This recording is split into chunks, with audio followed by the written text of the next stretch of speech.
안녕하십니까? 행복한 안식일입니다. 오늘 우리가 보고 듣고 만지는 모든 것을 통해 예수님을 만나게 되는 귀한 안식이 되길 간절히 소망합니다. 오늘은 시간이 얼마 남지 않았습니다 라는 제목으로 함께 은혜를 나누고자 합니다. 오늘 본문 말씀 사도행전 11장 17절에서 21절입니다. 사도행전 11장 17절에서 21절에 있는 말씀입니다. 신약성경 사도행전 11장 17절에서 21절입니다. 찾으셨으면 제가 대표해서 봉독하도록 하겠습니다. 사도행전 11장 17절에서 21절입니다.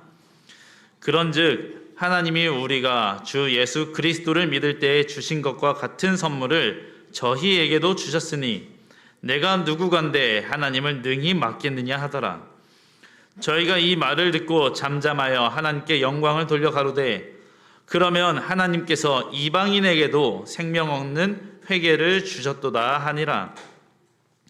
때 스데반의 일로 일어난 환란을 인하여 흩어진 자들이 베니게와 구브로와 안디옥까지 이르러 도를 유대인에게만 전하는데 그 중에 구브로와 구레네 몇 사람이 안디옥에 이르러 헬라인에게도 말하여 주 예수를 전파하니 주의 손이 그들과 함께 하심에 수다한 사람을 믿고 주께 돌아오더라. 아멘. 유대인 그리스도인들이 베드로를 찾아왔습니다. 베드로를 보자마자 그들은 비난하기 시작합니다.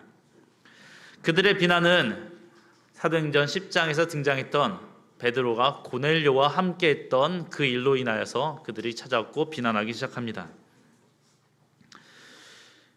베드로를 힐난하는 말에서 그들이 가지고 있는 마음을 엿볼 수 있습니다.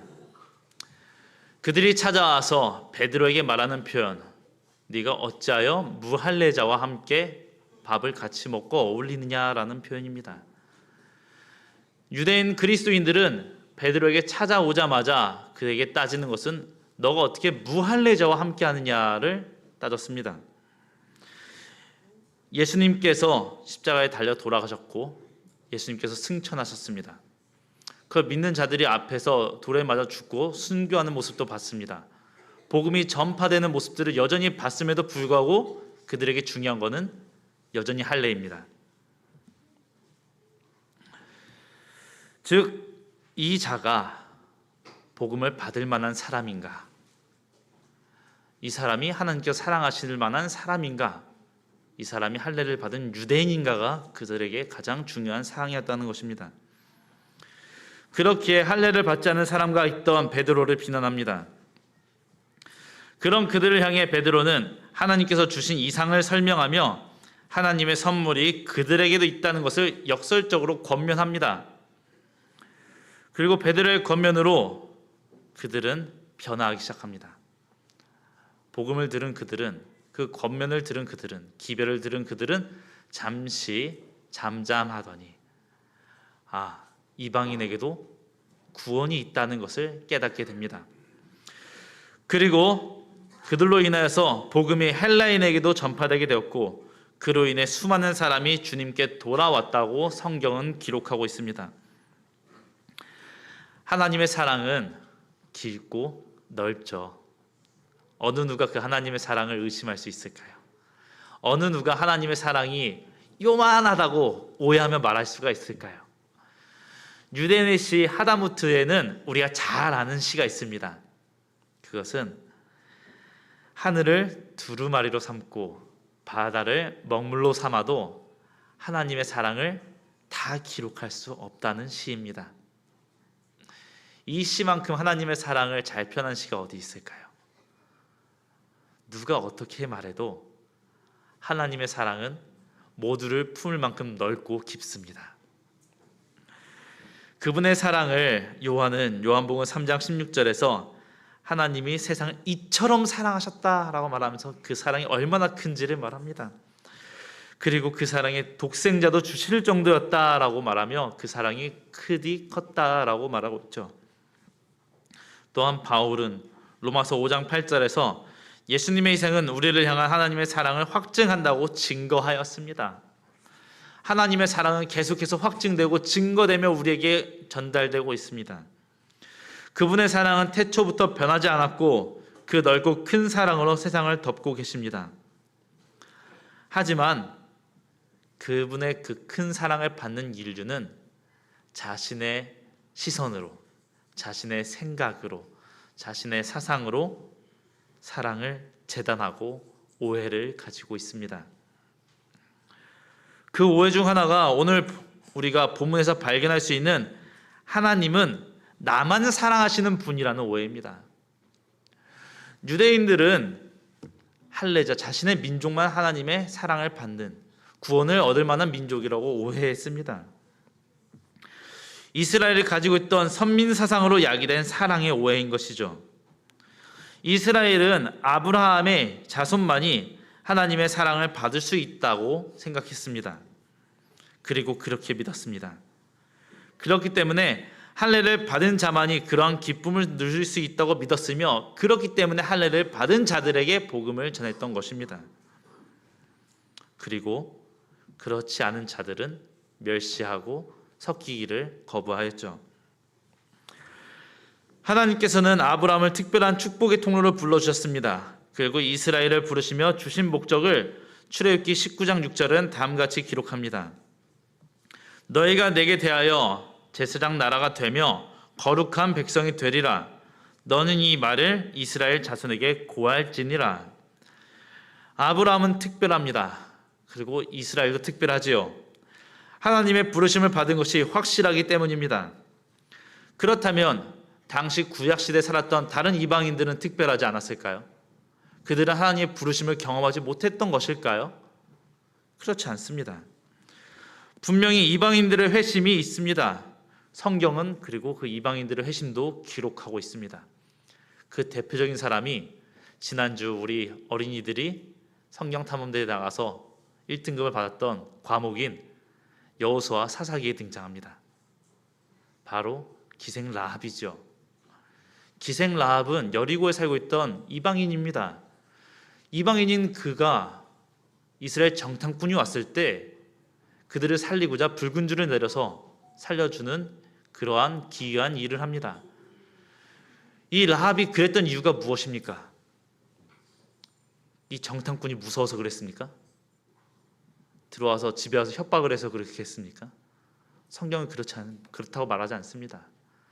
성경은 이 기생 라합이 이 정탐꾼들을 살려준 이유에 대해서 뭐라고 기록하냐면, 이 라합이 이미 이전에 출애굽할 때 홍해를 가르친 일과 그리고 두 아모리 왕을 이긴 일을 라합이 듣고 마음을 회심하여서 하나님을 믿고 있었기 때문이라고 기록하고 있습니다. 하나님의 부르심, 아브라함과 이스라엘 통하여서 많은 이들이 부르심을 받을 수 있도록 이들을 특별히 부르신 것은 맞지만, 이방인들을 특별히 그들을 멸시하고 내버려 둔 것이 아니라 그들 또한 하나님의 사랑 안에서 복음을 받고 구원의 반열에 이룰 수 있도록 하나님께서는 초청하여 주셨다는 사실입니다.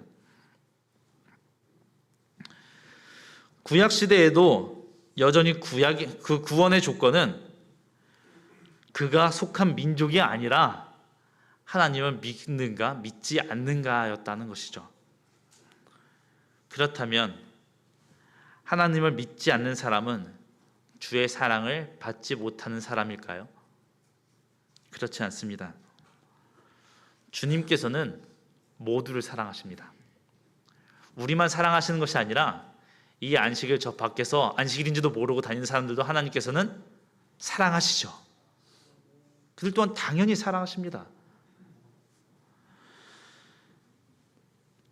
굳이 나눈다면 모두를 사랑하시는 주님의 보편적 사랑과 구원을 경험하는 언약적 사랑으로 나눌 수 있겠지만, 이 모든 사랑은 예수님을 믿는 자마다 얻게 되는 사랑이기에 모두에게 열린 사랑입니다. 화인여사는 영감을 글을 통해 이 사실을 우리에게 말합니다. 선지자왕 369페이지입니다. 국적이나 인종이나 계급에 의한 차별을 하나님께서 인정하지 않으신다. 하나님께서는 온 인류의 창조주이시다. 모든 사람은 창조에 의하여 한 가족이 되었고 구속을 통하여 하나가 되었다. 하나님께서는 모든 사람들을 차별하지 않고 사랑하시는 분이라고 분명하게 말씀은 기록하고 있습니다. 하나님의 사랑은 모두에게 주어지는 가장 공평하고 가장 특별한 선물인 것이죠. 하지만 유대인들은 그 복이 자신들만의 것이라고 오해했던 것입니다. 그리고 나누는 것을, 그리고 전하는 것을 싫어했습니다. 할례받지 않은 이방인을 폄하했습니다. 주의 사랑은 자신들만의 것이라고 착각했습니다. 오늘날에도 이러한 문제는 여전히 발생하고 있습니다. 2020년 크리스천 투데이 칼럼에서는 그리스도인의 잘못된 행동을 투과하며 불신자보다 자신이 더 우월하다고 느끼는 영적 우월감을 꼬집었습니다. 그래도 내가 하나님 믿는데 믿지 않는 쟤들보다 내가 낫지. 쟤네는 하나님 안 믿어서 저렇게 사는 거야. 라는 영적 우월감이 기독교인들의 가장 큰 문제 중 하나라고 꼬집었다는 것이죠. 그러면서 말을 덧붙여서 이렇게 말합니다. 자신의 죄는 용서받은 죄이기 때문에 가볍게 여기고 상대방이 작은 죄라도 지으면 그의 믿음 없음을 비난하며 손가락질을 한다고 이야기합니다. 그리고 더 나아가 그들에게 복음을 전하지 않는다고 말합니다. 복음을 알지 못하는 자들이 그렇게 살고 있다고 말하면서 복음을 전할 마음을 갖고 있지 않다라고 말합니다. 불신자와 섞이는 걸 두려워한다는 것이죠. 불신자와 섞이는 걸 싫어한다는 것이죠. 대중의 조롱과 거부를 두려워하면서 주께서 하신 일을 말하기를 어려워함을 지적합니다. 차별과 모순이 있는 현대 기독교의 모습입니다.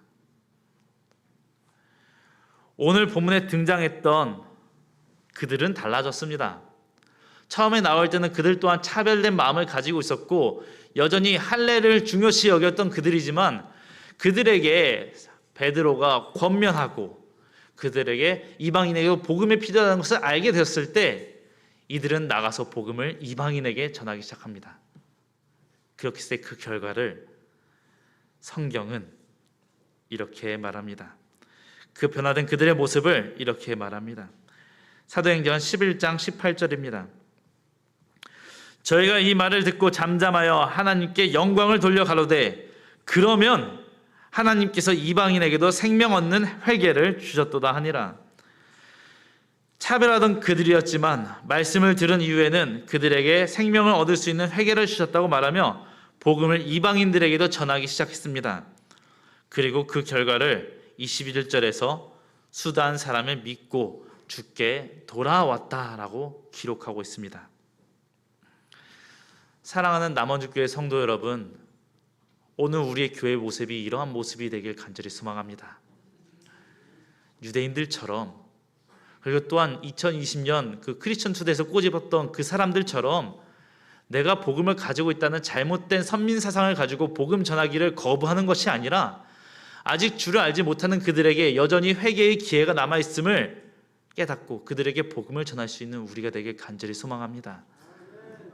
그럴 때 우리 교회는 분명히 말씀에 기록한 대로 또한 허다한 사람들이 이 교회로 찾아오게 될 것입니다. 이방인에게도 복음을 전함으로 정말 허다한 무리가 주께 돌아오는 복음의 장소가 우리 남원주 교회가 되기를 간절히 소망합니다. 그렇다면 우리는 이 복음을 어떻게 누구에게 전해야 하는 것일까요? 첫 번째로 우리는 대중을 위해서 복음을 전파해야 됩니다. 마가복음 1장 17절입니다. 예수께서 가라사대 나를 따라오너라 내가 너희로 사람을 낚는 어부가 되게 하리라 하시니. 아멘. 예수님께서 제자들을 부르시며 물고기를 낚던 그 어부인 제자들에게 이제는 사람을 낚는 어부가 되게 하시겠다라고 하시며 이들을 불러주셨습니다. 여기서 사람은 헬라어로 복수형이 사용되었습니다. 그래서 사람을 낚는 어부는 문자적으로 사람들을 낚는 어부라고 번역을 해야 되는 것입니다. 이것은 이 대상이 특별한 어느 한 사람들을 지칭하지 않음을 의미합니다. 우리가 만나는 모든 사람을 의미하는 거예요. 우리가 만나는 불특정 다수의 사람들을 모두 다 말하며 그들에게 복음이 주어져야 된다고 말하는 것입니다. 마태복음 28장 19절에서 예수님께 주신 대사명의 대상과 같은 범인류적인 대상을 의미하는 것이죠. 그리고 주님은 그들에게 사람들을 낚는 어부가 되게 하시겠다라고 말씀하셨습니다. 어부와 낚시꾼의 차이가 무엇입니까?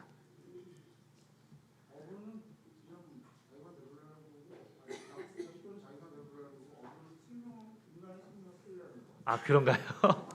네, 좋은 대답 감사합니다. 낚시꾼은 물고기와 1대1로 상대합니다.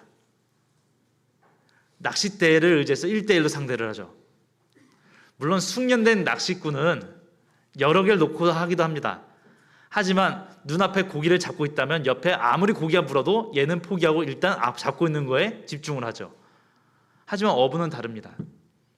어부는 1대1로 상대하는 게 아니에요.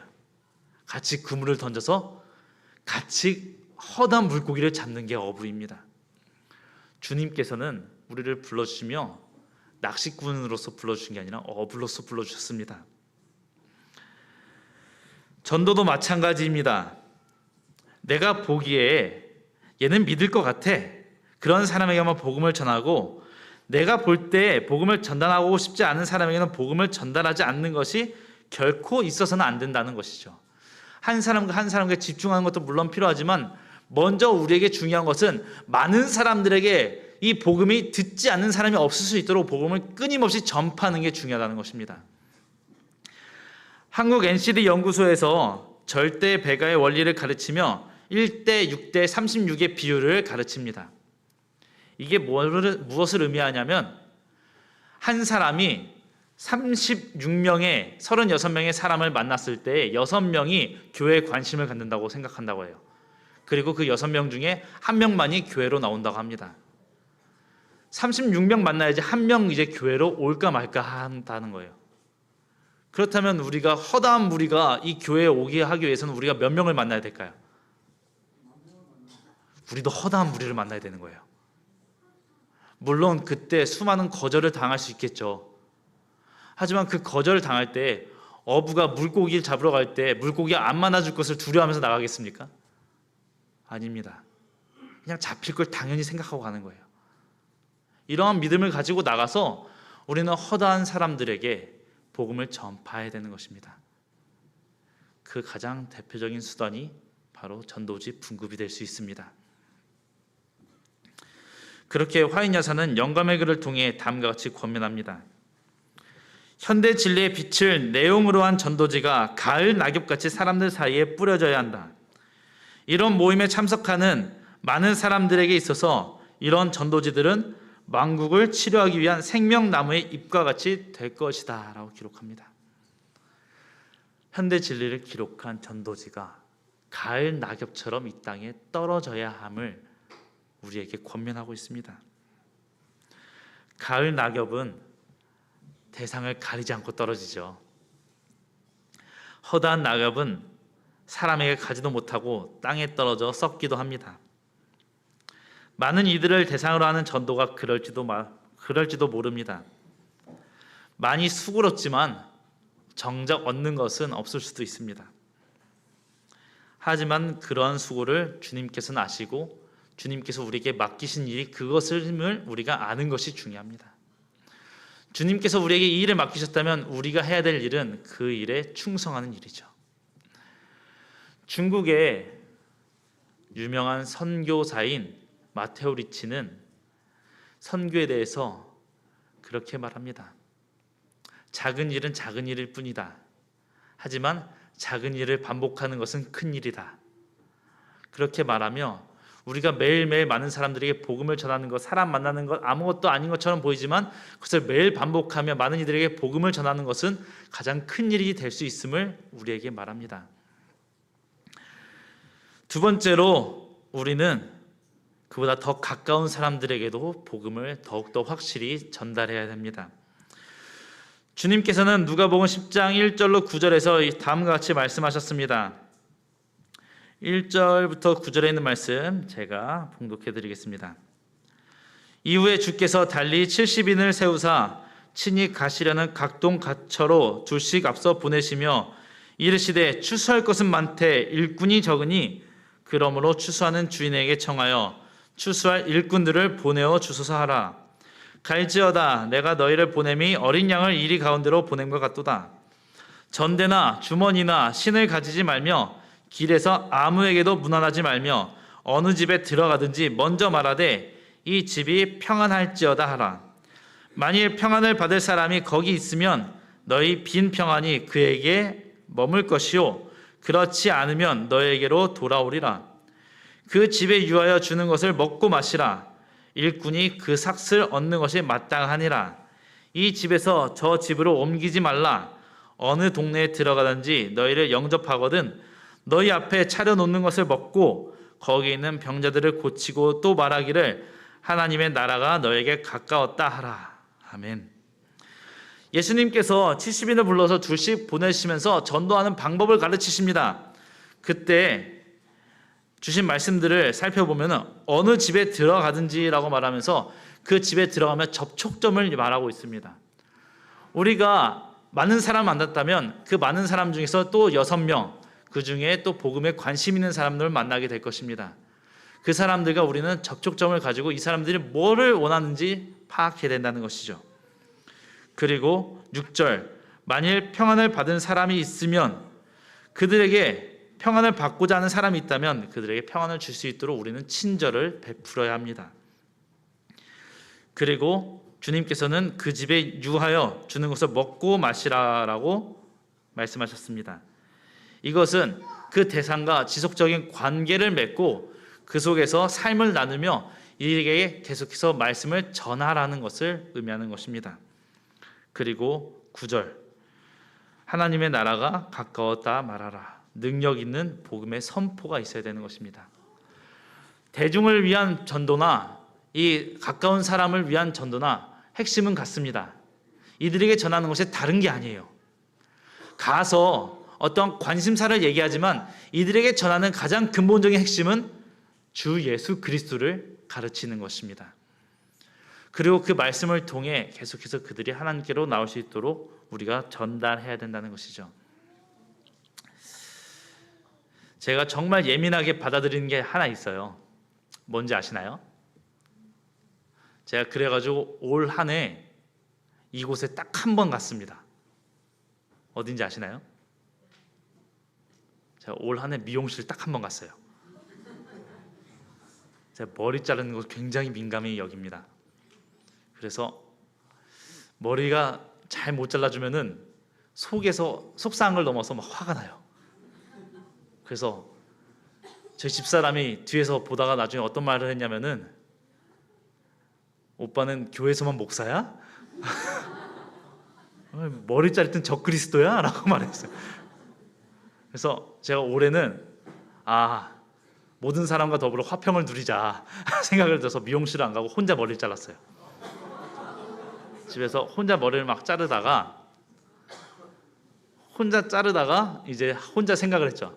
중은 제 머리 못 자르는데 목사는 혼자 머리를 자를 수 있구나. 그래서 머리를 막 잘랐어요. 그러다 보니까 한 6개월 지나니까 머리가 엉망이 된 거예요. 이쪽은 길고 이쪽은 짧고 이 겉으로 볼 때는 모양은 비슷해 보이는데 영 마음에 안 드는 거예요. 그래가지고 열심히 인터넷을 검색하다가 한 미용실에 갔습니다. 갔는데 저희 집사람 이름으로 예약하고 갔어요. 갔더니 나중에 앉더니 제가 앉자마자 하는 말이 뭐냐면은 이름 보고 누가 올지 참 궁금했어요. 이름이 이래던데 교회 다니세요? 라고 물어보시는 거예요. 그래서 제 이름 아니에요. 제 집사람 이름입니다. 특별한 분과 함께 살고 있네요. 그래서 제가 씩 웃으면서 머리를만 이렇게 맡겼어요. 근데 여러 얘기를 하시는 거예요. 근데 여러 얘기를 하다가 제 마음을 탁 때리는 말이 있었습니다. 그게 뭐였냐면 자기가 교회 다녀서 너무 행복하다는 거예요. 교회 다닌 지 얼마 되지 않았는데 그게 너무 행복하대요. 그래서 어느 교회를 다니냐고 여쭤보니까 여기 바로 앞에 있는 그 원주 중부교회를 다니고 있대요. 근데 거기 다니고 있는데 그러면서 나중에 그분이 말씀하시는 게 자기에게 아무도 복음을 전하지 않아서 이렇게 늦게 왔어요. 저에게 빨리 전해졌으면 제가 더 빨리 이 행복을 누리며 살았을 텐데 그게 가장 안타까워요. 그래서 지금 이 복음 받은 삶이 저에게 너무 감사합니다 라고 저에게 얘기하는 거예요. 그분이 제가 목사인지 알까요? 모를까요? 제가 혹시나 또 적그리스도처럼 살까 봐 말씀을 드리지 않았어요. 근데 그럼에도 불구하고 저한테 얘기하면서 아내가 이름이 이래니까 저한테 그렇게 얘기하시던 거예요. 사랑하는 성도 여러분, 우리 주변에 이렇게 복음을 기다리는 사람들이 많이 있습니다. 복음을 알지 못해서 죽어가는 사람들이 많이 있습니다. 그들에게 우리가 어떻게 하시겠습니까? 저들이 죽어가는지 말든지 사마리아인 비유에서 나타났던 종교인들처럼 그냥 바라만 보시겠습니까? 아니면 가서 그들에게 그들이 필요한 복음을 전하시겠습니까? 이제 우리 교회는 아주 좋은 기회가 있어요. 어떤 날이 가까운지 아시나요? 추석이 가까운 게 문제가 아닙니다. 한 달 뒤면 우리 남원주교회 대전도회가 있습니다. 10월 마지막 주 대전도회가 있고 10월 28일 안식일에는 침례식이 계획되어 있습니다. 이미 침례 후보자들도 있고 성경 공부도 하고 있어요. 하지만 바라옵기는 이 전도회 때 더 허다한 영혼들이 와서 같이 침례를 받고 함께 교제하게 되기를 간절히 소망합니다.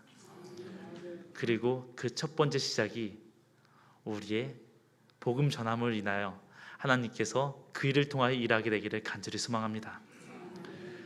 그리고 무엇보다 우리에 있는 가장 중요한 사람들을 위해서 우리는 복음을 전해야 합니다. 디모데전서 5장 8절은 이렇게 말합니다. 누구든지 자기 친족, 특히 자기 가족을 돌아보지 아니하면 믿음을 배반한 자요 불신자보다 더 악한 자니라 라고 기록하고 있습니다. 우리 가족들에게 먼저 복음을 전해야 합니다. 우리 가족들이 복음도 알지 못하고 또한 복음을 거절하는 사람이라고 할지라도 우리는 계속해서 그들에게 복음을 전해야 합니다. 근데 가족들에게는 조금 다르게 복음을 전해야 돼요. 가족들에게는 말로 하는 복음 전파는 사실은 조금 의미가 없는 것 같습니다. 왜냐하면 말로 아무리 떠들어도 집에서 삶이 뒷받침되지 않는다면 가족들은 더 복음 받아들이기 힘들어집니다. 그래서 화인 여사는 영감의 글을 통해서 뭐라고 말하냐면 가장 능력 있는 설교는 삶이다 라고 말합니다. 우리 가족들에게는 가장 능력 있는 설교로 다가가야 돼요. 우리의 삶으로 다가가야 됩니다.